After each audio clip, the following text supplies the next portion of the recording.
Omunye wabazali uthi izingane zidinga usizo lokwelulekwa ngokwengqondo kanti nosonhlalakahle abafiki. Akukho okuqhubekayo.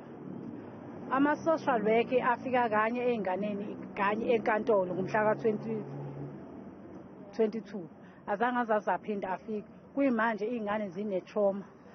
Uphinde waveza ukuthi lokuhlukunyezwa sekwenze lezi zingane zabafana zaba nolaka nasekhaya ngenxa yokungalitholi usizo.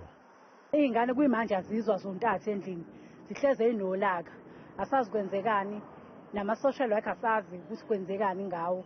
Nabaholi bomphakathi bathi isenzo salomqeqeshi sibathusile ngoba kwayena ubengumholi emphakathini wakule ndawo. Umuntu uphatheka kabuhlungu kakhulu ukuthola lesi sigameko salomlisi odlwengula iy'ngane zabafana endaweni yaseNanda Newtown B number 7. Kusiphatheka kabuhlungu kakhulu and siyathola ukuthi kade isabisa ngokuthi uzoyibulala mangabe zingasho emakhaya. And besimethemba kakhulu umuntu ocoach osebenzela umphakathi. Kusiphatheka kabuhlungu kakhulu lokho okwenzekile. Lo mqeqeshi usazogcinwa esitokisini njengoba ephinde wanqatshelwa ibheyili.